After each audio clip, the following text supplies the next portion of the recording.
esta computadora. Ahí estamos, ahí partimos las grabaciones. Bienvenidos entonces todos a nuestra retreta naval organizada por el Caleuche de Washington, D.C. Mi nombre es Mario Pedreros y soy el brigadier mayor de esa capitanía de ultramar. Esta es la segunda parte de nuestra séptima retreta, dado que la que hicimos, ¿no es cierto?, con el comandante Jorge Hartung y Jorge Torres, nos falló el proveedor de internet, ¿no es cierto? Así que saludo a nuestros amigos de BTR, creo que son los que tuvimos problemas. Aquí ya nos están escribiendo, ¿no es cierto? Desde Iquique nos escribe Juan Carlos Loaiza. Entiendo que la Esmeralda regaló hoy día a Iquique. Me llegaron una foto en la mañana muy bonita. Yo estoy en Santiago en esta oportunidad. Les puedo contar aquí algunas anécdotas. Viajé el martes y llegué ayer miércoles, claro. Washington, Miami, Miami, Santiago, los dos vuelos 70% más o menos de su capacidad. Y al llegar me hicieron un control sanitario, pregunté, iba a hacer mi cuarentena, así que aquí estoy en Santiago, en un departamento, respetando la cuarentena. Me hice un test PCR ayer cuando llegué a la casa, me cambié de ropa, partí de la clínica, me hice un test PCR para poder mandar ese test junto con una declaración jurada al Ceremi a ver si me liberan de la cuarentena. Vamos a ver qué pasa. Probablemente me van a liberar el día 13. 14. Muy probablemente, muy probablemente. ¿Ah? Sí. Les recuerdo que tenemos, la próxima retreta que tenemos es acerca de la construcción del rompehielo, que va a estar muy interesante, que la va a dar el gerente de construcción naval de Smart Talcahuano, Alejandro Koenig. Es el 30 de septiembre. Nosotros tenemos una lista de difusión en WhatsApp donde enviamos los links de esto y por supuesto que esos links se pueden compartir. Hay algunos aquí en el chat que me preguntan por las retretas anteriores del almirante McIntyre y la del general Jaksic o también la del comandante Torres con el comandante Hartung. La verdad es que esas no las vamos a subir a YouTube. Hay cierta información que podría ser más delicada, digamos, así que el que fue, y el que no, bueno, que esté más atento para la próxima. En esta oportunidad, ¿no es cierto?, tenemos al almirante Gudelio Mondaca, a quien voy a proceder a presentar aquí, porque tengo su biografía, ¿no es cierto?, muy brevemente. Egresó el almirante Gudelio Mondaca Oyarzún, vicealmirante, egresó de la Escuela Naval en diciembre de 1971, ¿correcto? En 1976-77 efectuó el curso de aviación naval en la Marina do Brasil. En 1982 fue instructor de vuelo en la primera comisión antártica de Brasil. Mire. En 1983 y 88, comandante del escuadrón de helicópteros de ataque de la escuadra. En 1990, comandante de la PTF Guacolda, comandante de la LST Maipo en el año 1994. En 1995, comando era el Comanfitran, comandante del Comando Anfibio y Transportes Navales. En 1998, comandante de la LST Valdivia. Entre el 2002 y el 2004, director de inteligencia y comandante de la Fuerza de Acción Rápida, la FARC se llamaba esa, ¿no? Exactamente. Claro. El año 2005, comandante de la primera zona naval, y el año 2006-2007, director del personal, se acoge a retiro en la institución en diciembre del año 2007. ¿Correcto? Correcto, perfecto. Perfecto. Habiéndolo presentado, mi almirante, el tema de esta presentación, ¿no es cierto?, es la experiencia que usted tuvo, bastante, la experiencia más bien, como decirle, cotidiana, ¿no es cierto?, de los días que se vivieron y algunas anécdotas durante el conflicto del Beagle en el año 1978. Así que sin más preámbulos, muchas gracias nuevamente, se sigue sumando gente, ya tenemos 91 conectados, nos escriben desde Reñaca, Juan Miranda Suárez, que estuvo en contacto conmigo, que bueno que se pudo conectar, Juan Carlos Loaiza de Iquique, Luis Álvarez Tonini desde Vitacura, Quilpué nos escribe Carlos Saldivia, Héctor Reyes de DC, un saludo a mis cadetes caleuchanos que están en Washington y en otras partes de Estados Unidos y Canadá. Así que, mi almirante, por favor, lo dejo para que pueda compartir su presentación. Muchas gracias.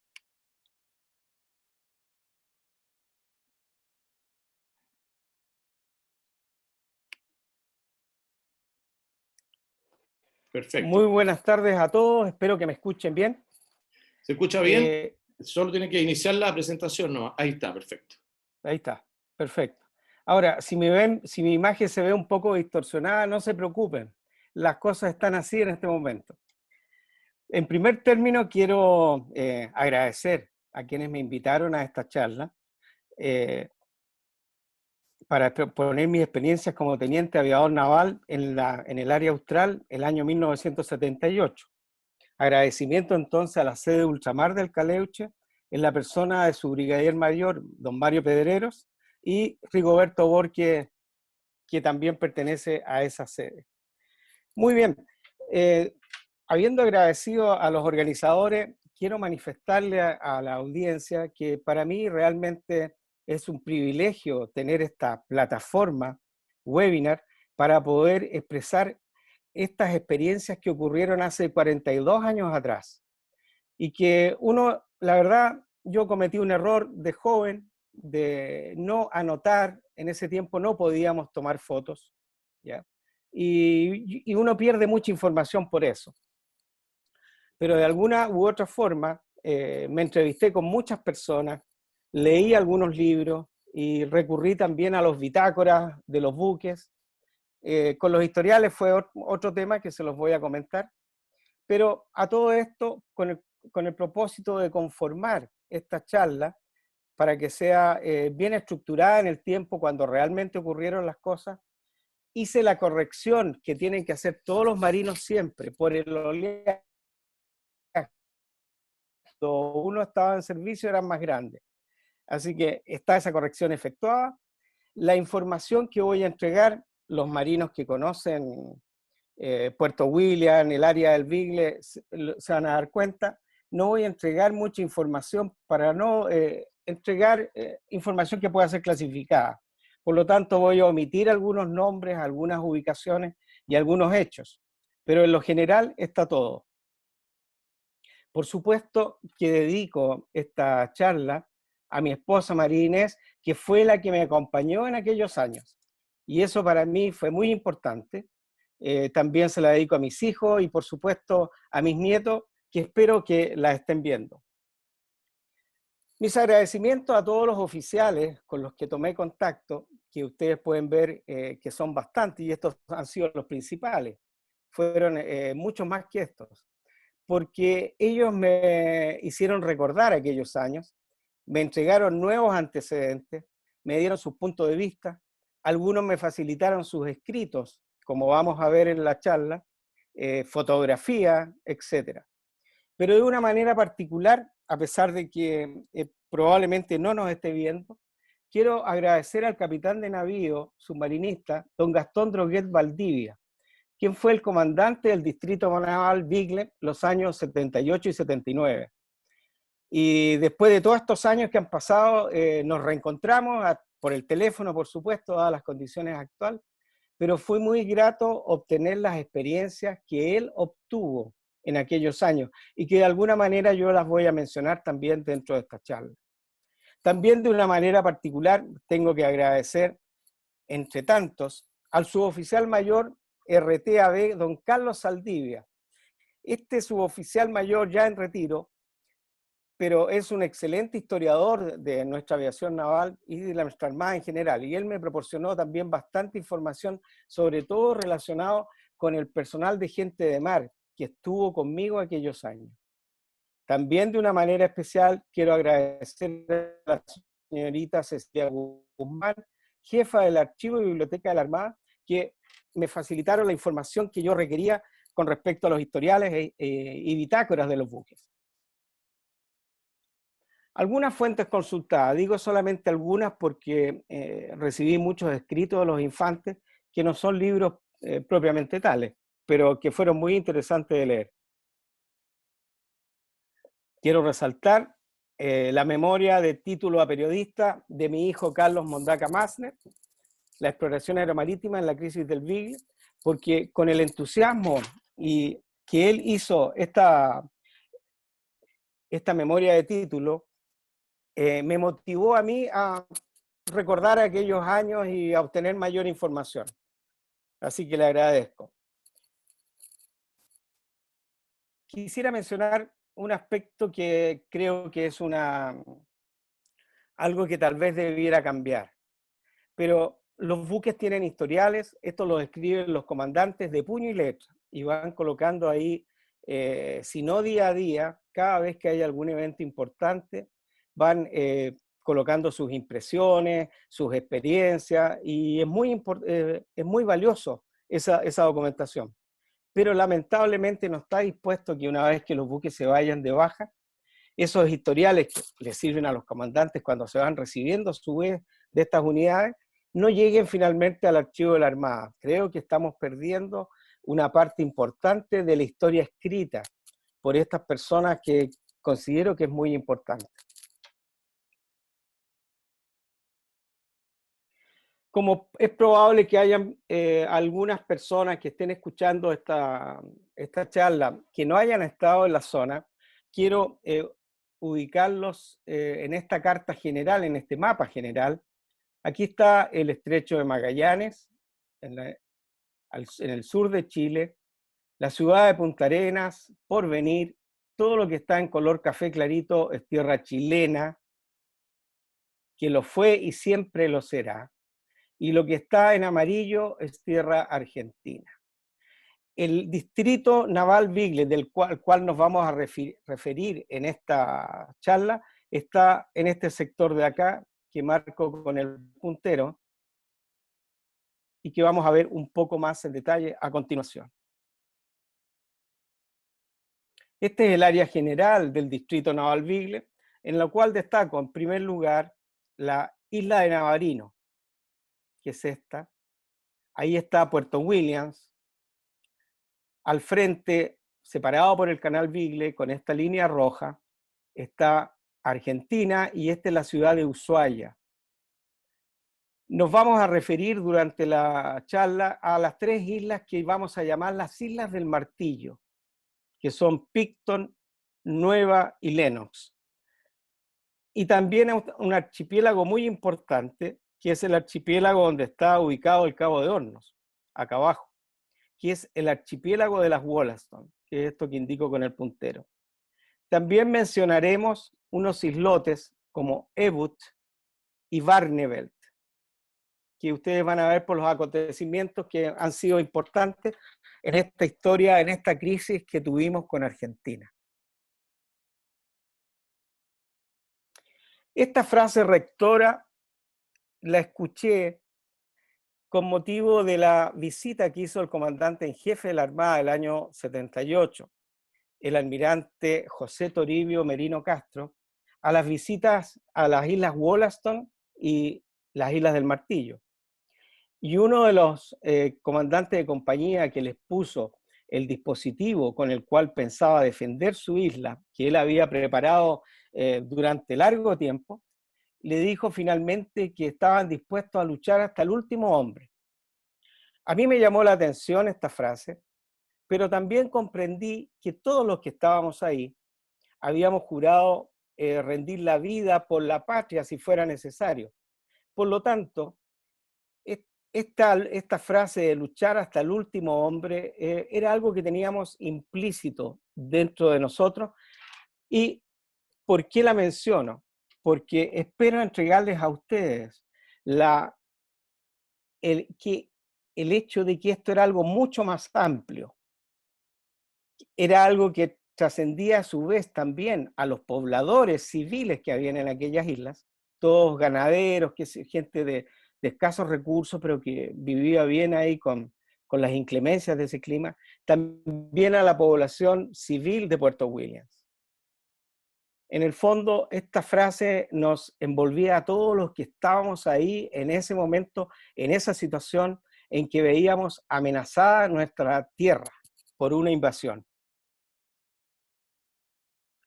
Para mí todo comenzó en agosto del año 1978,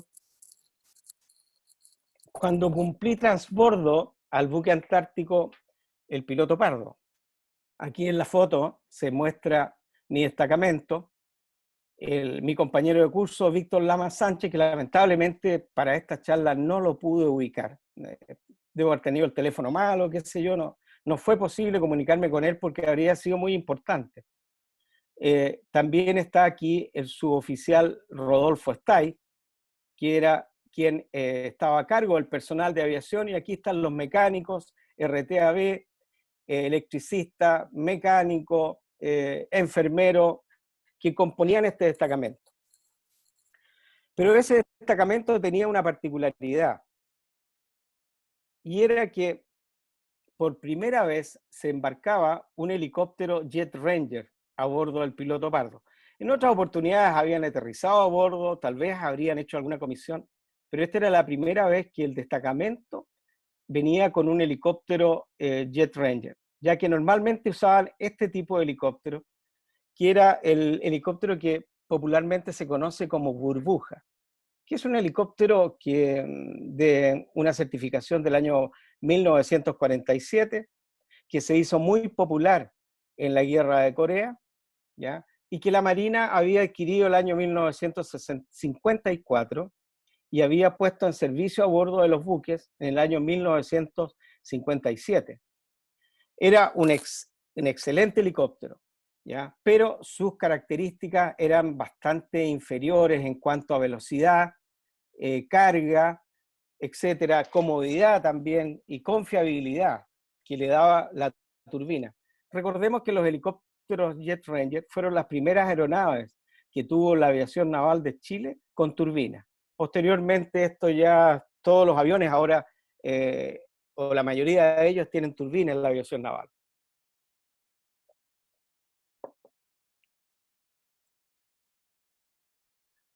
Pero ese zarpe, si bien es cierto que yo estaba muy feliz, contento, porque era una excelente oportunidad, era mi primer año como especialista de aviación, y que tuviera un transbordo como jefe de destacamento embarcado, me tenía muy contento profesionalmente. Pero también en lo personal tenía una gran preocupación, que a veces uno no las expresa, pero las tiene. Y esa preocupación era que María Inés, mi esposa, estaba en su 7º mes de embarazo de mi hijo mayor, y él estaba fijada la fecha para el nacimiento a fines de octubre. En ese momento la planificación del buque consideraba que nosotros volvíamos aproximadamente el 10 o el 15 de octubre a Valparaíso. Entonces eso me daba una cierta tranquilidad. Pero, como veremos, el destino quiso otra cosa. Eran tiempos difíciles. Bueno, zarpamos de Valparaíso, nos dirigimos, como normalmente ocurre en estos viajes, pasamos por Talcahuano a recoger a todo el personal de esa área que estaba con permiso. Pasamos por Puerto Montt, mi tierra natal, Chacabuco, y nos dirigimos a Punta Arenas porque llevábamos muchos pertrechos para precisamente el alistamiento del Teatro de Operaciones Austral conjunto ante la situación que teníamos como Argentina. El país ya se estaba en silencio, pero se estaba preparando. Y de ahí nos fuimos a Comisión Hidrográfica al canal Abra. Y no habían pasado una semana y media, cuando la situación con Argentina, por algún hecho que desconozco, no lo pude determinar cuál había sido, probablemente nunca lo voy a poder saber, pero se suspendió la Comisión Hidrográfica y se nos ordenó ir a un puerto de despliegue, ¿ya? Para hacer un rendezvous ahí con el destructor Transporte Serrano, el que a su vez traía una compañía reforzada de infantería de marina. Y ahí en ese momento nos dimos cuenta y nos enteramos de que esta era la reserva estratégica que tenía el área del Beagle para poder desembarcar en las islas, reconquistar tal vez, etc. Y los buques y los helicópteros eran los que le proporcionaban la movilidad. Por lo tanto, partimos en ese momento preparando al personal de infantería de marina para las operaciones helitransportadas. Algunos de ellos incluso pudieron volar. Los preparamos también en todo lo que tenía que hacer una persona para señalizar o encontrar un buen lugar para que los helicópteros aterrizaran y señalizar adecuadamente para poder operar con ellos desde tierra. Por supuesto, como estábamos en un puerto de despliegue, ya en un lugar reservado, teníamos estricto silencio de emisiones, oscurecimiento nocturno, ¿ya? Pero trabajábamos bastante arduamente de lunes a sábado. Y así nos sorprendió el 18 de septiembre en este puerto de despliegue. Estas fotos corresponden a ese día. Aquí el programa que había ese día, los marinos deben recordar que es normalmente siempre el mismo. Desayuno reforzado. ¿Qué es lo que era el desayuno reforzado? No era otra cosa que una paila de huevos con tocino, pan amasado, café con leche. Después de eso, formación a las 8 de la mañana para izar el pabellón nacional, discurso alusivo, que en esta oportunidad lo hizo el segundo comandante, y posteriormente a las 11 de la mañana había un desfile naval, había una revista naval, que consistía en que las 4 LCBP del destructor Serrano, que son estas barcazas que muestro aquí, que embarcaban una sección aproximadamente de infantes de marina, los infantes con sus tenidas de combate, más los 2 helicópteros, hacían una revista naval y rendían honores a los buques. Después de eso había un tradicional vino de honor por cámara. Los marinos se recordarán que ese era el programa normal en este tipo de festividades cuando estábamos fuera de Puerto Vaz. Pero bueno, no todo era trabajar. Tal como se los mencioné, nosotros trabajábamos de lunes a sábado, pero el domingo era un día especial, era el día de descanso. Normalmente la diana era un poco más tarde. Las cámaras, algunos se organizaban motores para bajar a tierra. La gente caminaba en tierra. No se podía jugar fútbol porque eran piedras ahí, las playas no eran con arena prácticamente. Pero era muy agradable bajar. Incluso bajaban muchas veces en las marmitas el mismo almuerzo que tenían a bordo. Lo bajaban y con las bandejas metálicas se comía ahí como un picnic en tierra. Era muy agradable. Pero también había una tradición que cumplíamos. Cuando llegaba un oficial nuevo siempre se le hacía alguna broma. Y en esta oportunidad, como aumento de dotación, habíamos recibido un subteniente en su primer año, Montecito. Entonces quisimos hacer una broma y al desayuno de ese día domingo conversamos que esa noche iba a haber una cena que era ficticia, ¿ya? Si era para darle una tarea a él. Y que había que, como era tan importante esta cena porque íbamos a invitar al comandante del destructor Serrano, había que cumplir con todas las formalidades navales para este tipo de ocasiones. Entonces se le dijo a él que se vistiera con tenida 10, espada, guantes café, azul, corbata, etc. Y llevara esta invitación y se la entregara al oficial de guardia del Serrano, a mediodía. Bueno, nos olvidamos, nos juntamos a almorzar a mediodía. El subteniente tiene que haber salido a la hora, ¿ya? Había una embarcación dispuesta para eso. Y lo esperábamos en la cámara que viniera a decirnos que había cumplido su cometido. La verdad es que la idea era que el oficial de guardia ya recibiera la invitación y le agradeciera al subteniente y se devolvió al buque. ¿Ya? Y estábamos en eso cuando entró el subteniente a la cámara, se cuadró, orgulloso, el pecho henchido, y le dijo al segundo comandante: mi capitán cumplía su orden. Bien, le dijo el segundo comandante, le entregó la invitación al oficial de guardia. No, mi comandante. El oficial de guardia estaba en rancho, así que se la entregué directamente al comandante, el que agradeció la invitación. Ustedes se pueden imaginar que se produjo un silencio, ¿ya? Y los encargados, los que habíamos diseñado esta broma, nos retiramos y subimos a hablar con nuestro comandante, el comandante Gustavo Pfeiffer, que tenía un humor increíble, y después de reírse un rato de nosotros nos dijo: bien, pues, no seré yo el que le diga al comandante del Serrano que esto era una broma. Por lo tanto, la cena hoy día va. Y como ustedes hicieron una invitación formal, va a ser una cena formal. Así que a las 20 horas, todo el mundo en la cubierta de vuelo, revista detenida número 11, 20:30, todo el mundo en el portalón para recibir al comandante del Serrano y sus invitados. Bueno, la cena fue muy buena, pero nos salió el tiro al revés. Esa fue una de las anécdotas que tuvimos. Hay muchas más, por supuesto. Bueno, de ahí a finales de septiembre ya regresamos a Punta Arenas, el buque reaprovisionó y partimos a comisión hidrográfica nuevamente. Las estadías en Punta Arenas eran muy cortas, pero ahí lo que todo el mundo hacía, corría al casino a llamar por teléfono. Y los llamados telefónicos en aquella época duraban 1, 2 a 3 horas esperando uno que la operadora nos diera el llamado. Así eran las cosas. Estábamos en comisión hidrográfica cuando se nos ordenó suspender nuevamente y dirigirnos a Puerto Williams, después de haber pasado por Punta Arenas para preparar el buque, porque el comandante en jefe de la Armada iba a inspeccionar las islas del Martillo y las Wollaston. Llegamos a Puerto Williams el día 19 de octubre. Esa tarde a las 19:30, de acuerdo a lo que figuraba en los bitácoras, se embarcó el comandante en jefe con el almirante Luis de los Ríos Echeverría, que era el comandante de la tercera zona naval. Y antes que zarpáramos nosotros, que fue alrededor de las 23 horas, zarparon las torpederas, las flotillas. Ustedes ven aquí en esta hermosa foto la flotilla de torpederas.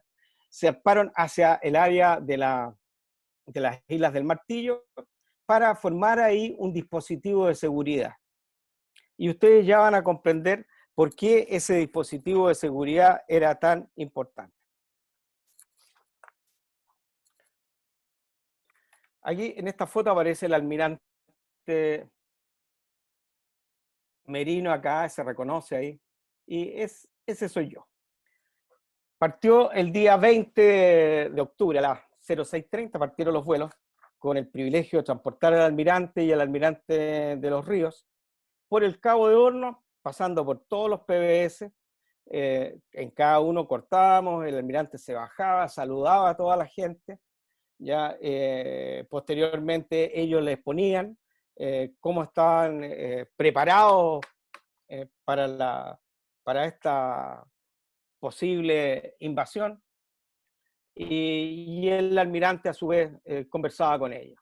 Bueno, esto fue transcurriendo normalmente en la mañana hasta que de repente recibimos la orden de volver de inmediato con el almirante a bordo del Pardo. ¿Qué pasaba? El destructor Rosales había ingresado por el canal Beagle y estaba bajando por las Islas del Martillo hacia Sur, hacia el Cabo, donde precisamente se encontraba el Pardo y el almirante comandante en jefe de la Armada. El detalle de lo que ocurrió ahí lo desconozco, pero debe haber actuado el dispositivo de seguridad que teníamos con las torpederas y estas tienen que haber combinado a este destructor que había ingresado a aguas interiores chilenas para que se dirigiera hacia el canal Beagle y saliera a nuestro territorio.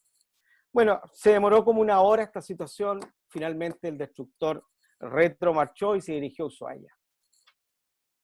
Ahí continuó la visita y finalmente alrededor de las 5 o 6 de la tarde terminó en Puerto Toro, después de visitar las Islas del Martillo, y en helicóptero llevamos al comandante en jefe de la Armada al aeropuerto de Puerto Williams. El Pardo posteriormente nos recuperó y nos dirigimos a Punta Arenas. Ahora, ¿por qué menciono esta visita? Porque en sí fuera este incidente con el Ara Rosales, no había otra cosa, pero la menciono porque yo percibí que fue tremendamente importante para los infantes de Marina que estaban en las islas. Por eso destaco esto, porque fue una verdadera inyección de energía para nuestros infantes y personal en los puestos de vigilancia y señales, ya que ellos, los infantes, pudieron exponer todo el trabajo que se había efectuado preparando el vivac que le permitiera pasar los crudos meses de invierno sin incomodidades, porque no habían estructuras, no habían casas, excepto la casa del PBS, que es para albergar una familia. Y además se pusieron el complejo dispositivo de defensa de las islas, que no era menor, pues había que considerar las diferentes posibilidades y lugares de desembarco a que podría optar el enemigo. Debemos considerar que los infantes del Cochrane estaban en las islas desde el año 1977, por periodos de 2 a 3 meses, en los cuales recibían escasa información de los acontecimientos. Aunque ellos sabían en estos últimos semestres del año 78 que las relaciones estaban tensas, pero al recibir la información de cuál era la situación en el país directamente del comandante en jefe fue muy importante. Y el hecho de que ellos los arengara para que ellos cumplieran con su deber hasta el último hombre. Quiero destacar aquí en esta foto a mi amigo el capellán, que fue mi copiloto en realidad ahí haciendo misa, durante mi periodo en Puerto William. Un gran amigo que ha bautizado a todos mis hijos y los ha casado también. Y tengo algunas anécdotas con él, pero que las puedo contar en el tiempo de las preguntas si ustedes quieren. Bueno, de aquí nos fuimos a Punta Arenas, pero quiero mencionar que el brigadier o el capitán de navío Pablo Bundelis, comandante de la Brigada de Infantería Marina con base en Dawson, él previamente había pasado revista a los infantes y posteriormente en el mes de diciembre volvió nuevamente. Esta vez en el mes de diciembre volvió junto con el comandante del teatro, el general de división de ejército, Nilo Flodi, ¿ya? Y esto era muy importante porque había una retroalimentación, había una preocupación del mando. Bueno, pero como les decía yo, nos fuimos a Punta Arenas. Yo el día 29 estaba de guardia de puerto, entregué el día 30 a mediodía. Como estaba cansado, me fui a acostar temprano y a medianoche el RTAB de guardia me entrega un mensaje que para mí es muy importante y por eso lo conservamos. Que había nacido Carlos Ignacio y María Inés estaban los dos muy bien en el Hospital Naval de Valparaíso. Bueno, ustedes se pueden imaginar la alegría que siente un marino cuando nace un hijo en estas circunstancias. Es algo realmente muy importante que muchas veces los civiles no saben comprender lo que esto significa. Pero para mí fue una gran alegría, yo creo que esa noche no pegué pestaña. Al día siguiente, muy temprano, me fui con mi comandante a la oficina del almirante para poder hablar por teléfono con María Inés, cosa que finalmente conseguí y estoy muy agradecido por ello. Pero todo continuaba. En esta parte yo les quiero hacer una pequeña contextualización de lo que vamos a ver a continuación. El día 2 de mayo de 1977 se conoció el laudo arbitral. Chile de inmediato aceptó el laudo y por ley decretó aguas interiores, todo lo que está marcado aquí al interior de esta línea roja. Recordemos que aquí están las Islas del Martillo, este es el canal Beagle, están las Islas Ebut, Barneveld, Cabo de Hornos, etc. Todo esto que está al interior es aguas interiores. Afuera de esto está incluso el mar territorial. O sea, territorio chileno desde el mismo momento en que se decretó. Siempre lo fue, pero ahora a raíz de este laudo, Chile sacó esta carta que fue reconocida internacionalmente. Argentina, en cambio, guardó silencio y decidió tomar tiempo para estudiar esta situación del laudo. Entre paréntesis, esta es la carta número 5 del CHOA, y el decreto es el Decreto Supremo 416 del 14 de julio de 1977. Pero ustedes han escuchado ya este incidente el 21 de mayo, o sea, 19 días después de que se reconoce el laudo, la Armada Argentina, en circunstancias que el comandante de la base naval argentina se encontraba de visita en Puerto Williams, la Armada Argentina hace dos hechos. Uno, instala, sin que Chile se entere durante ese día, una baliza que es la que ustedes ven acá, ¿ya?, en el islote Barneveld, cerca del Cabo de Hornos. Como ya dijimos, que era territorio chileno, ¿ya? Y al mismo tiempo le entrega al comandante de Disnave una baliza similar y le dice estas palabras: esta es una luz que simboliza la amistad y la fraternidad.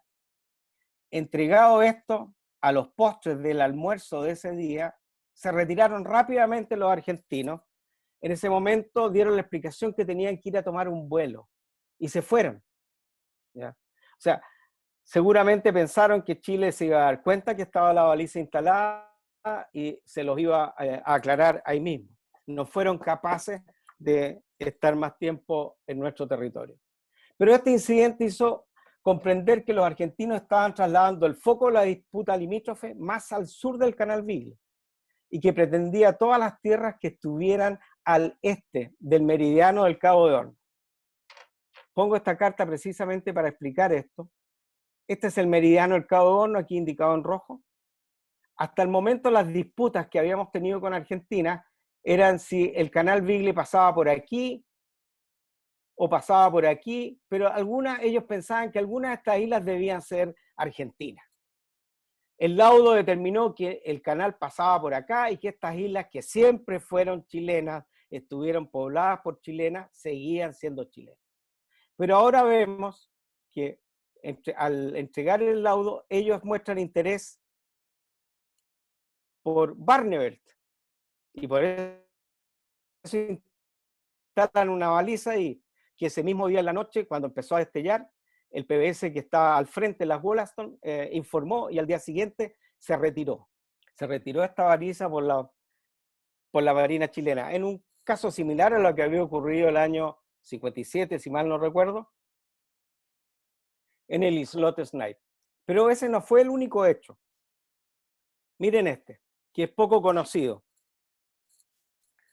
Corría el mes de julio, esto fue en mayo, julio del 77, el subteniente Armando Quesada, jefe de la sección de Infantería de Marina, con la misión de defender la soberanía en el PBS Colón, que está ubicado en este lugar, precisamente aquí está Colón. En la noche escucharon un ruido característico proveniente del mar. Y aquí leo un poco el informe que él me manda al respecto. Escuchamos y los vigías nos informaron que era una lancha tipo Intrépida, que es una lancha bastante moderna, que tiene un cañón Otto Melara muy eficiente. Luego, este teniente Quesada actuó en forma correcta y mandó a tocar zafarrancho de combate. Y la gente cubrió sus puestos, listos para entrar a acción, y él los arengó y les dijo: al romper el fuego, este debe ser mortal y certero, ya que no tendremos otra oportunidad con las características y armamento que tiene esta lancha. Pero antes de dar la orden, mandó un mensaje a su mando, pero lo mandó en claro, sin cifrar. Para la sorpresa de ellos, antes de recibir la respuesta al mensaje que en este caso les negara que abrieran fuego, la lancha argentina en emergencia zarpó, ¿ya? Rápidamente zarpó y desapareció hacia el este, o sea, saliendo de aguas chilenas.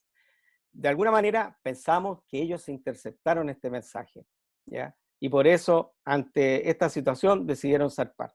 Pero esa era la actitud que había que tener en ese momento con ellos, porque ellos sabían exactamente que estaban en aguas interiores chilenas. Bueno, el año 78 Chile decide minar los islotes.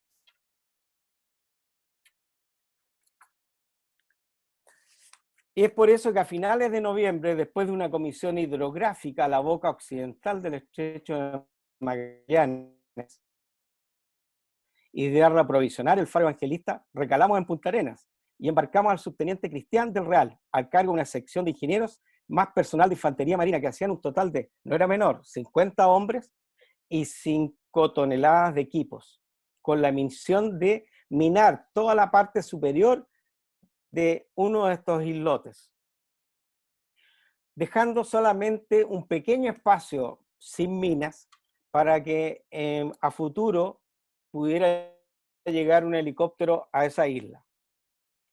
Esta comisión, por supuesto, era de carácter secreto y por eso se debía hacer con el máximo sigilo, lo que significaba oscurecimiento nocturno y silencio de comunicaciones en el área. De más está decir que la dotación del Pardo acostumbraba a un rol de apoyo hidrográfico y logístico. Este tipo de operación operativa era un verdadero desafío. Nos sentíamos orgullosos de participar en el alistamiento del teatro de operaciones en que toda la Armada estaba abocado. La operación de desembarco se efectuó con las primeras luces del día 4 de diciembre desde la caleta Alsina, en las Islas Wollaston, empleando ambos helicópteros que en perfecta coordinación efectuaban los viajes, un total de sobre 15 viajes hizo cada uno de los helicópteros, ¿ya?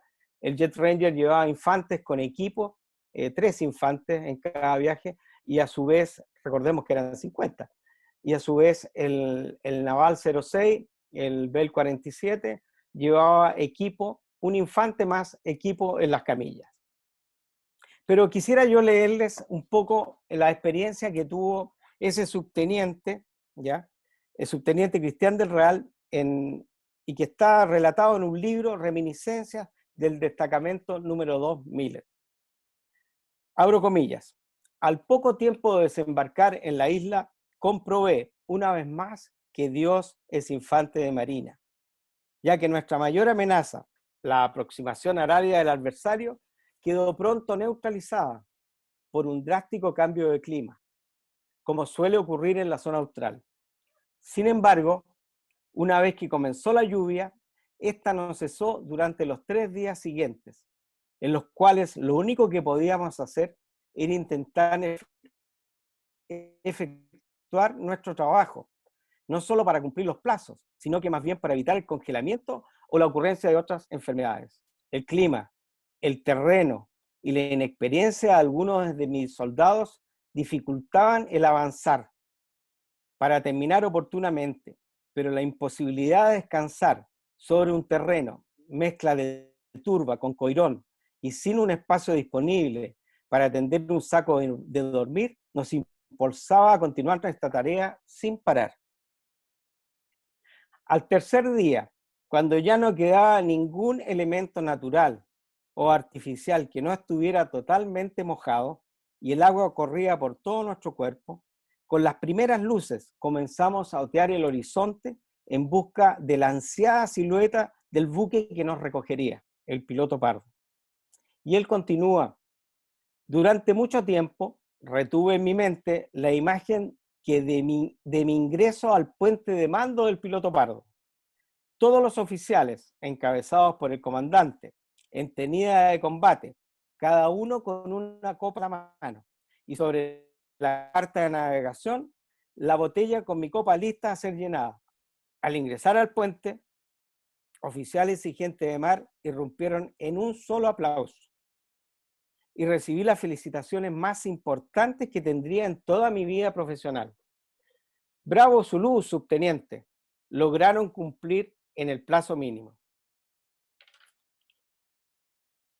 Cierra comillas.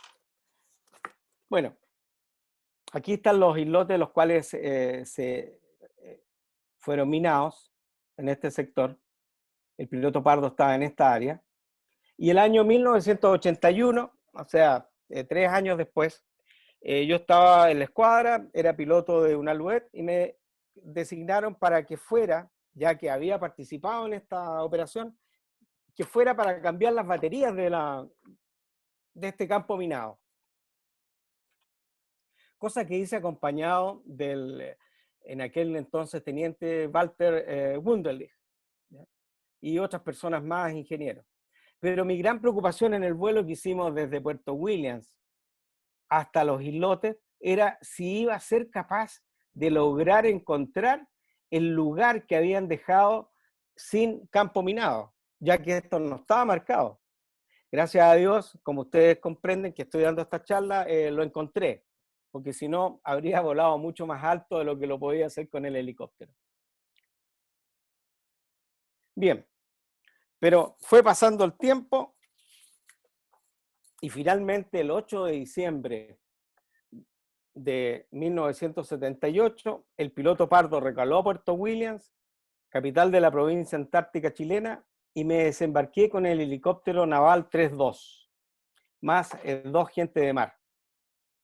Para mí este era un gran cambio, pues dejaba de tener el apoyo de mi destacamento completo, embarcado en el Pardo, excepto un mecánico y un electricista que se desembarcaron conmigo. El capitán, el comandante del distrito naval Bigle y a su vez era el gobernador de la provincia antártica chilena, era el capitán de fragata Gastón Droguet Valdivia. Ahora, los roles que fueron creciendo en la medida que se fue ocupando el helicóptero en diferentes cosas, finalmente yo puedo resumir que fueron los siguientes. El primer rol era el de exploración. Y fue muy importante, sobre todo para el comando de torpederas, porque cada vez que al sur de Puerto William, ¿ya?, o en las islas Wollaston o en las islas del Martillo, había un contacto no identificado de una embarcación, principalmente a veces nocturna, lo usual era que enviaran una torpedera, que se demoraba un par de horas en llegar al lugar e identificar a la posible embarcación si es que la veía, ¿ya? En cambio ahora todo era más fácil porque tenían un helicóptero y rápidamente el helicóptero despegaba y a la hora o 2 horas regresaba con la información. El otro rol importante fue el de aeroevacuación, del cual tuvimos una aeroevacuación importante que la voy a mencionar en las experiencias de vuelo. También como helicóptero de enlace, que eso fue realmente importante para los infantes de marinas, ya que para ellos presentó un gran apoyo, porque en los vuelos que prácticamente eran semanales a las Islas del Martillo y a las Wollaston, el helicóptero les llevaba correspondencia, muy importante para mantener la moral, ¿ya?, saber cómo estaba la familia, cigarros, víveres. En oportunidades se organizaban las señoras de William y preparaban queques, les enviaban queques, galletas, etc. Siempre iba algo para hacerle más grata la vida a los infantes de marina. Ahora, en las conversaciones que tuve yo con muchos de los infantes que estaban en aquella época, me reconocieron que el helicóptero fue un factor importante para el bienestar y mantener la moral de ellos, ya que también era apoyo logístico. Debemos reconocer que también ellos emplearon mucho el helicóptero, los comandantes de compañía, para reconocer el terreno desde el aire, para poder hacer bien o mejorar incluso este dispositivo defensivo que tenían en cada isla. También se empleó como entrenamiento de fuerzas especiales y apoyo a la comunidad y a carabineros, ya que en esa zona había carabineros en Puerto Toro, había carabineros en Puerto William, Puerto Navarino y Yendegaya, en Caleta 2 de Mayo. Pero por ser el aviador más antiguo en ese momento en el distrito, pasé a ser jefe del aeródromo Guardiamarina Sañarto. Y aquí quiero destacar lo siguiente: ese aeródromo solamente tenía 2 personas, el suboficial RT Ramón Vergara y el cabo primero RT Humberto Torres. Y ellos, cuando en el mes de diciembre la situación se puso más tensa, ellos vivían prácticamente en la torre de control, esta que se muestra aquí en la fotografía, ¿ya? Mientras uno atendía las comunicaciones, el otro dormía o comía o estaba atendiendo al avión caza que operaba desde Puerto William en exploración aeromarítima. Por lo tanto, ellos estaban 24/7 permanentemente trabajando, ¿ya? Incluso no podían ir a Puerto William, que había que cruzar en lancha o hacer un recorrido en camioneta que duraba unos 30 minutos, ¿ya? El almuerzo se les traía a este lugar para que ellos pudieran seguir operando. Y lo hicieron realmente muy bien y por eso destaco la labor que ellos hicieron. Pero también quisiera destacar al personal de aviación naval. Espero que algunos me estén escuchando, yo les hice llegar la invitación, pero el helicóptero Jet Ranger, el Naval 3.2 y el Naval 3.4 en el año 79, tuvo 100% operatividad, o sea, no tuvo ni una sola falla. Si bien es cierto que en ese momento no eran helicópteros muy antiguos, tenían 8 años de operación solamente, 8 o 7 años, ellos hacían las inspecciones cuando el helicóptero cumplía por hora durante la noche. Trabajaban durante toda la noche y en la mañana a primera hora se hacían las pruebas con los pilotos y el helicóptero quedaba operativo. Por eso que yo hablo de 100% operatividad. Pero además de eso, de cumplir sus funciones, también hicieron las funciones de constructor. Miren el hangar que construyeron, porque era una necesidad para el helicóptero, ¿ya? Y construyeron este hangar hasta el día de hoy se conserva. Ahora no como un hangar de helicóptero, en este momento pertenece al Bienestar de Puerto Williams y ahí hacen eventos, qué sé yo, es como un gimnasio, ¿ya? Pero ellos lo construyeron con apoyo de materiales, por supuesto, de Puerto Williams, pero fue el destacamento del año 79. En el helicóptero, para poder cumplir los roles que hemos conversado, lo equipamos con un M16, que fue muy útil, un VHF marítimo para poder comunicarse con las embarcaciones que íbamos a identificar y a su vez con los PBS, porque recordemos que, ubiquémonos en el terreno, detrás de Williams hay un alto, una cadena montañosa, los Dientes de Navarino se llaman, y cuando el helicóptero pasaba al sur de los Dientes de Navarino, perdía completamente las comunicaciones con Puerto Williams. Y por lo tanto, era una preocupación para el DISNAVE. ¿Qué pasa con mi helicóptero? ¿Dónde está? ¿A qué hora llega? ¿Vuelve o no vuelve? Por lo tanto, con este equipo de VHF marítimo se podía comunicar uno con los PBS, de reportar, ¿no es cierto?, cuál era el camino que estaba siguiendo, cuándo iba a volver, etc. Además se dotó de un morral de primer auxilio, bueno, y balsa, se colocaba una balsa o sacos de dormir, dependiendo la misión que íbamos a cumplir. Le solicité al comandante del distrito y tuve pleno apoyo en esto, con tener postas de combustibles en el área, ya que el área es bastante extensa. Entre Puerto Williams y Cabo Horno hay más o menos 80 millas, ¿ya? Por lo tanto, yo necesitaba tener postas de combustibles para reabastecerme.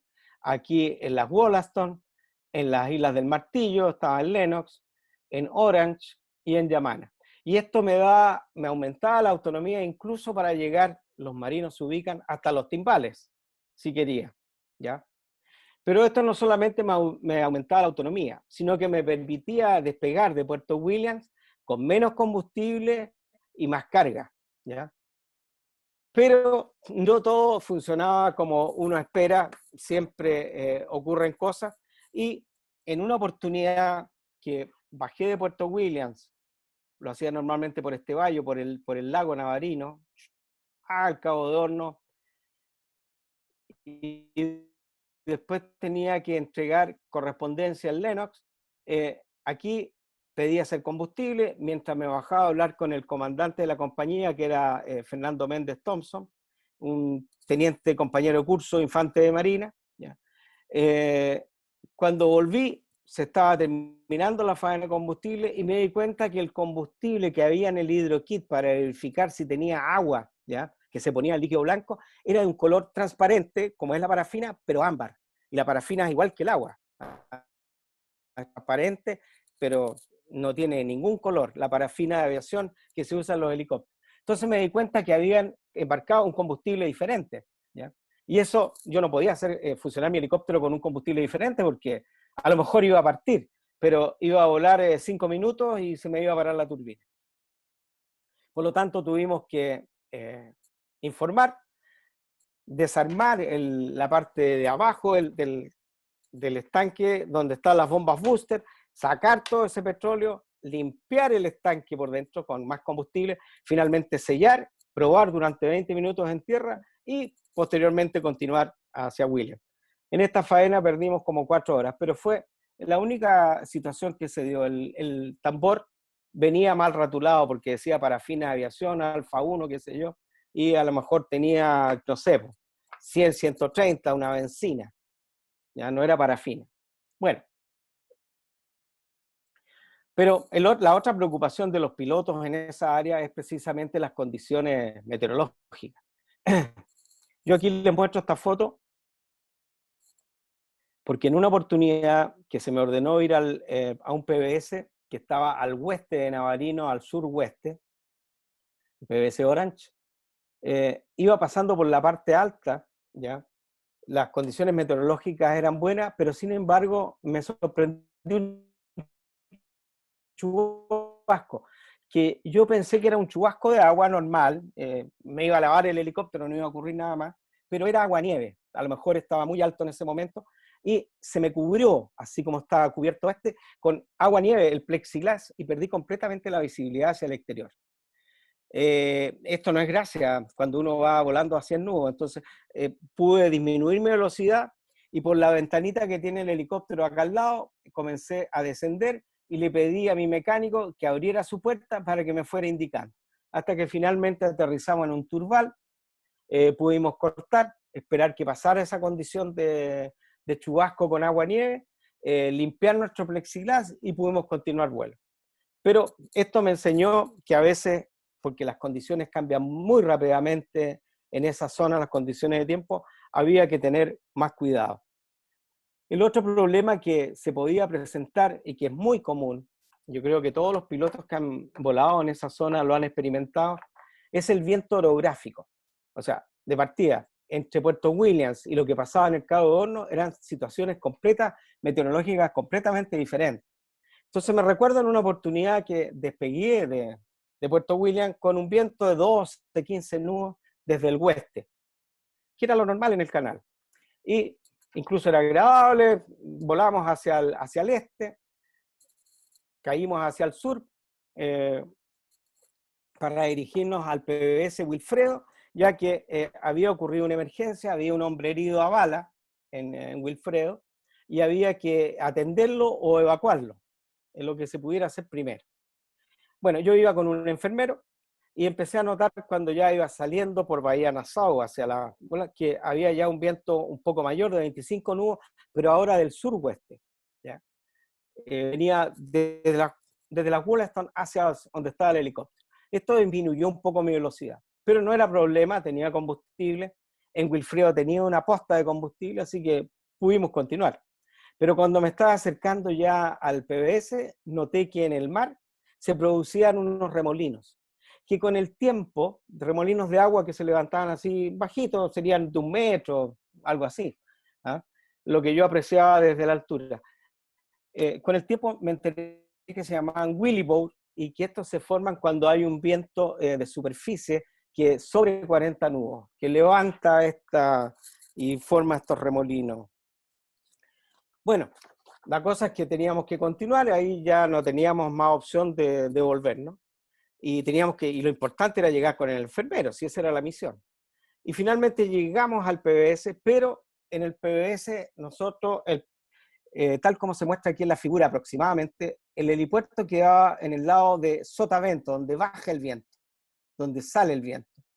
Y se formaba una corriente turbulenta y con mucha fuerza. Tal vez había más de 40 nudos. Entonces, cuando el helicóptero llegaba y se posaba, había una tendencia a que se volcara. Yo busqué la forma de quedar más cómodo, pero no era confiable. Por lo tanto, hice un par de intentos. Finalmente me comuniqué por radio con el teniente Dapic, que estaba en ese PBS. Le pedí que 2 infantes con experiencia, cuando se lo indicara el enfermero que llevaba a mi lado, se aproximaran y se subieran al patín del lado derecho, al lado del piloto, ¿ya? Con cuidado, por supuesto, con el rotor. Bueno, eso se coordinó, eso se hizo, y el helicóptero finalmente pudo cortar rotores. El enfermero fue a atender al enfermo, que estaba bastante grave. Nos dimos cuenta que no lo podíamos evacuar nosotros en el helicóptero, no tenía camillas el helicóptero, y para llevarlo, además que preferimos quedarnos esa noche ahí, y además que las condiciones de tiempo no permitían que volviera a despegar. Así que hicimos combustible y el helicóptero le pusimos 4 sacos de papas, y no estoy exagerando, para dejarlo estable, ya que no habían trincas para firmarlo a tierra, ¿ya? Y así permaneció en la noche. Al día siguiente llegó a primera hora una torpedera para buscar el herido. Ahí ya traían un médico y el hombre se lo llevaron finalmente a Puerto Williams y se recuperó, ¿ya? Y nosotros pudimos volver, ¿ya?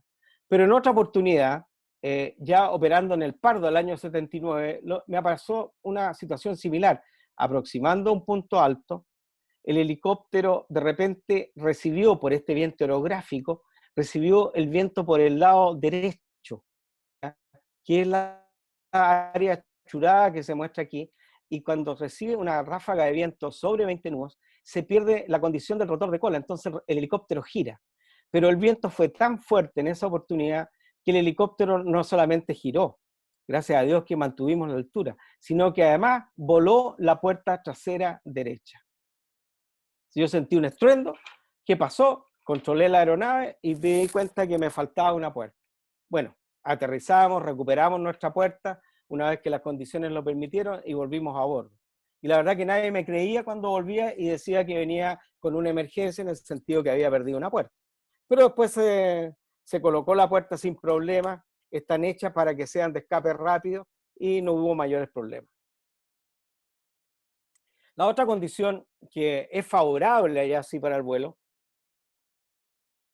es que tenemos luz entre las 6 de la mañana y las 22:30 horas en esa época. Estamos hablando de diciembre. Pero ocurrió en una oportunidad, y entendemos con el comandante de Droguet, estábamos tratando de determinar bien la fecha, que fue el 20 de diciembre, que él tenía una reunión con la Infantería de Marina al otro lado de la isla Navarino, con fuerzas especiales. Así que salimos a las 5 de la tarde, una vez que terminó su organización en Puerto William, etc. Salimos volando, un vuelo de unos 50 minutos, ¿ya? Hasta llegar al lugar en que estaban estas fuerzas especiales. Y la reunión se alargó. Yo le dije a mi comandante, tenemos que volver a las 22:30, hora cero, qué sé yo, ahí no tendríamos ningún problema. Pero la reunión terminó a medianoche. Y como estábamos a 20 de diciembre, ¿ya? La tensión era grande, Flomar estaba ahí al lado, ¿ya? Tenía que volver. Le dije, mi comandante, la solución es muy sencilla. Usted, tranquilo, nos vamos a ir volando con nuestro farol de aterrizaje, ¿ya? En la copa de los árboles. Y cuando lleguemos al sector del canal, nos vamos a ir ahí por la orillita hasta llegar a Puerto William. Le aseguro que no va a haber ningún problema, ¿ya? Lamentablemente en esa noche no había luna o luz que me permitiera volar visual nocturno, así que tuvimos que hacerlo con el farol de aterrizaje, pero sí cumplió sin ninguna novedad. Si la anécdota de este caso fue que al día siguiente, a las 6 de la mañana, estábamos en briefing, recibiendo las informaciones del CASA, de la exploración nocturna, qué sé yo, la posición de Flomar, etcétera, cuando aparece un buzo táctico listo para el combate. Entra y le dice, mi comandante, necesito interrumpirlo. Anoche pasó el helicóptero con el farol de aterrizaje encendido y eso a nosotros nos pareció muy extraño e inusual. Por lo tanto, pensamos que a lo mejor había alguna situación y estamos listos para cumplir la misión que tenemos encomendada. Gracias a Dios no habían cruzado hacia el lado argentino. Se les explicó cuál era la situación y se les tranquilizó, pero se les dijo que siguieran preparados como estaban. 15 de diciembre de 1978. Aumenta la tensión en Puerto William. Y esta es una foto muy bonita porque esta es precisamente en el aeropuerto. Ahí está la torre de control, el avión caza, ¿ya? ¿Y qué era lo que ocurrió? Iniciada la segunda quincena de diciembre, la tensión en Puerto William aumentó drásticamente. Cuando el caza naval 212, que entiendo que era el naval 146, el número del avión no lo tengo exacto, puede ser 146 o 147, tripulado por el capitán de corbeta Dante Marchesi y el copiloto teniente segundo Enrique Piper, compañero de curso mío. Operando desde el aeropuerto Gama Sañartu, detectó la presencia de Flomar a unas 40 millas aproximadamente de la isla Lennox, 50 millas de la isla Lennox, al sureste, ¿ya?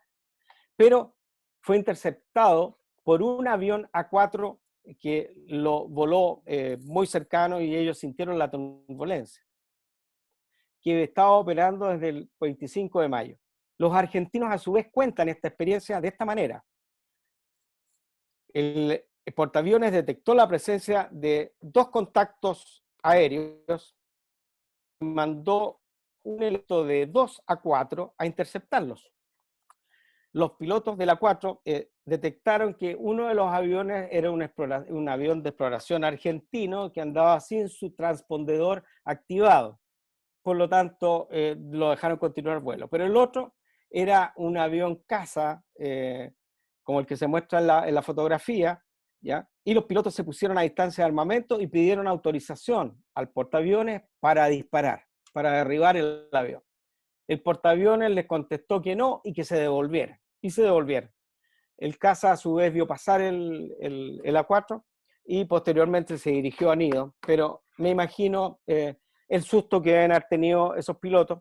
Sin embargo, cuenta también el Escuadrón de Exploración Aeromarítima, los P-111, que ya estaban operando desde Punta Arenas, que escuchaban la voz del comandante Marchesi, que con mucha tranquilidad informaba esta situación, que había sido sobrevolado por un avión argentino y que él regresaba a Nido.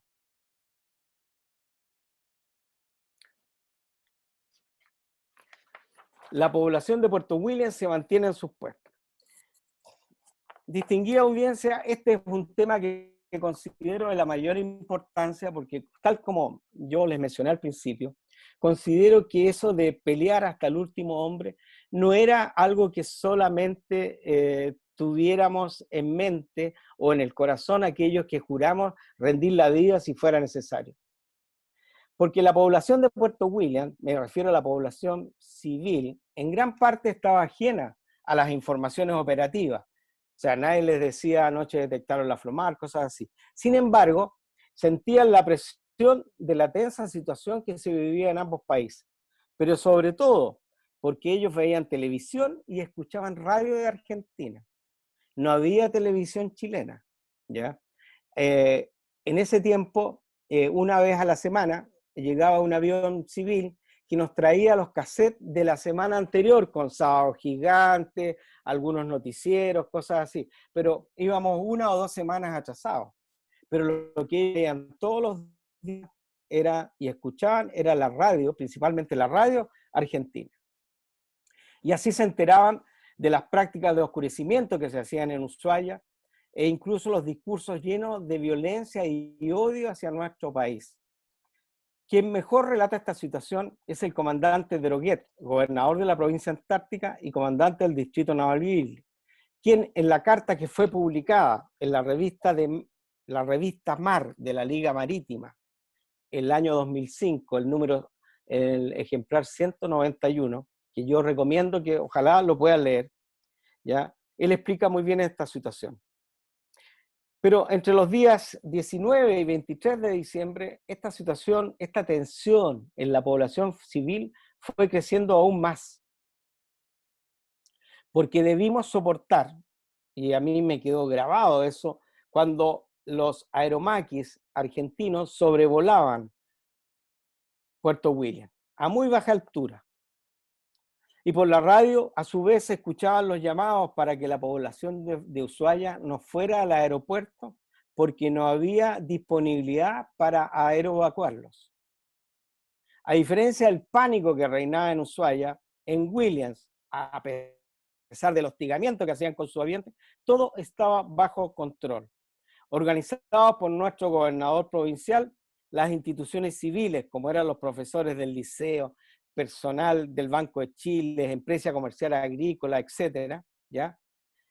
Todos cumplían sus labores como si fuera un día normal, y eso era lo extraordinario, porque no era normal. Cuando se disponía a oscurecimiento, eran los mismos civiles que recorrían la población y iban avisando casa por casa, oye, aquí su ventana no está bien cubierta, qué sé yo, pongo una frazada, etcétera. Cuando se disponía a oscurecimiento, no hubo ningún intento de evacuar de Puerto Williams. Muy por el contrario, había un espíritu de lucha en la población civil que ordenadamente hacía prácticas de oscurecimiento o de evacuar a sectores más seguros cuando así se ordenaba. La cohesión que existía entre la población civil y el personal naval se evidenciaba muy claramente cuando llegaban las barcazas con los relevos que venían de las islas. Y estos infantes que venían cansados a lo mejor, llegaban al muelle y hacían un recorrido por la ciudad cantando y la gente los aplaudía como si fuera un 21 de mayo.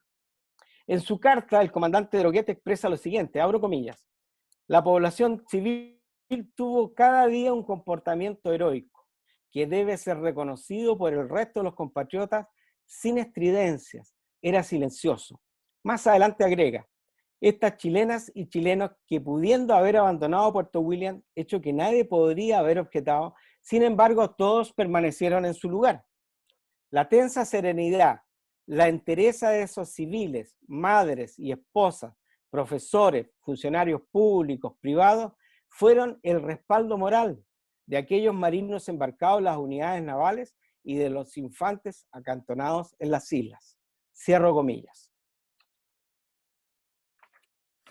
Por eso yo les decía a ustedes que a las amenazas argentinas, a violaciones de nuestro espacio aéreo, territorial, territorio marítimo, etcétera, a lo mejor la respuesta de Chile era el silencio, la respuesta de esa población, de nuestros infantes, era el silencio, pero no un silencio cobarde, era un silencio valiente, nos concentramos más aún en lo que teníamos que hacer.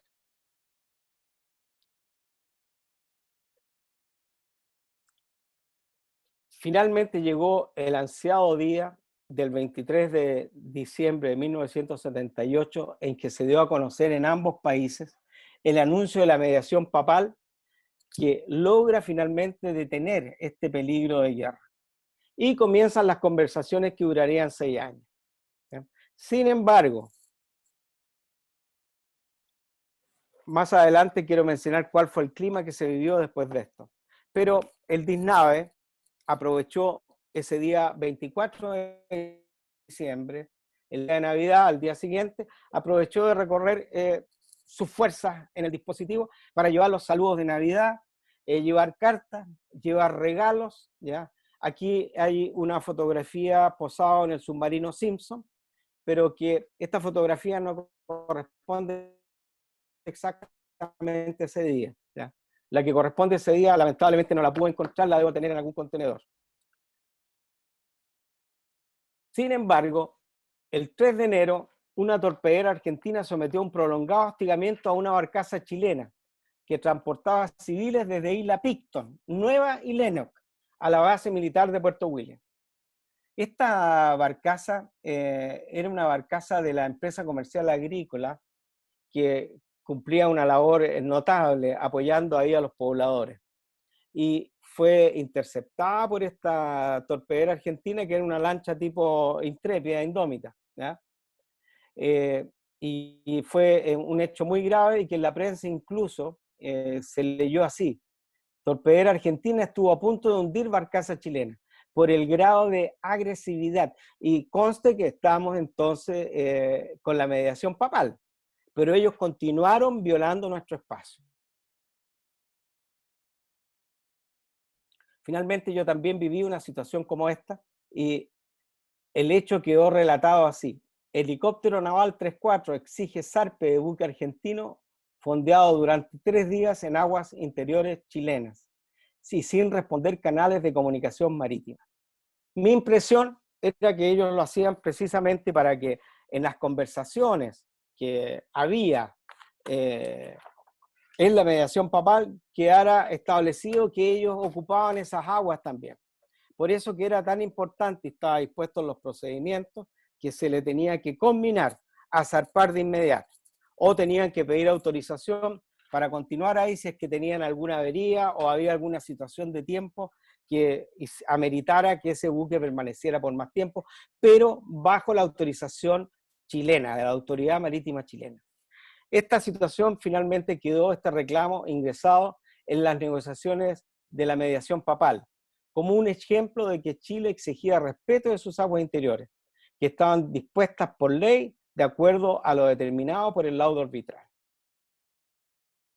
O sea, la situación de tensión siguió también durante al menos los primeros meses del año 79. Finalmente, tuve el ansiado reencuentro con mi familia. Aquí estoy en esta foto ya con el grado de teniente primero, ya no era mote, ¿ya?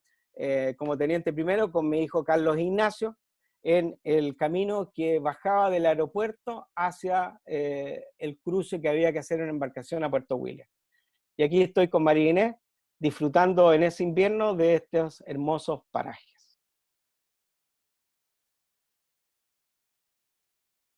Reflexiones finales. La llegada de un helicóptero con base en Puerto William fue sin duda muy importante para el distrito naval y un avance en las comunicaciones, enlaces y apoyo en beneficio de las Fuerzas de Infantería Marina desplegadas en el área general Navarino-Wollaston.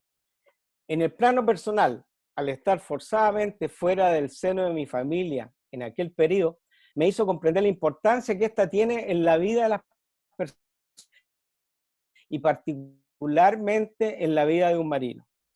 Al sentir mi patria amenazada y vivir en carne propia el sentimiento de cohesión y espíritu de lucha que se produjo, no solamente los que habíamos jurado defenderla hasta rendir la vida si fuese necesario, sino que también en los pobladores de las islas y población civil de Puerto William, comprendí que efectivamente se habría luchado hasta el último hombre.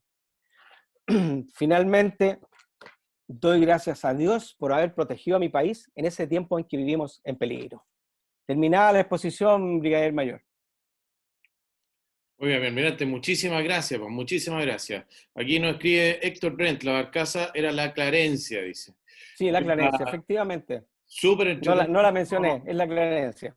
Muy entretenido todo lo que le tocó vivir, mi almirante, así que muchísimas gracias por esta completa exposición. Veo que se preparó al principio, tenía un listado con un montón de gente que consultó para recordar aquellos tiempos. Dentro de eso está el papá de un compañero mío, de Fernando Méndez, que ojalá no... Fernando, claro, por supuesto, él me ayudó muchísimo. Así que no, súper interesante. A la gente que nos estaba viendo, el almirante de Mondaca me comentó hace unas semanas también el episodio que acaba de relatar así como medio a la ligera, ¿no es cierto?, de que usted se posó arriba del buque argentino. ¿Sí? No, como que lo tiró así como bien livianito, pero la verdad es que usted se posó con el helicóptero ahí, me contó en esa oportunidad, ¿no es cierto?, con el mecánico, y se bajó a hablar con el comandante del buque argentino y le dijo, oiga... No, el comandante vino el comandante y le llamé la atención. Él estaba muy nervioso porque efectivamente llevaban 3 días, no habían dado respuesta ni por comunicaciones, ni con el helicóptero haciendo hover al lado para que respondiera. No, se estaban burlando en el fondo.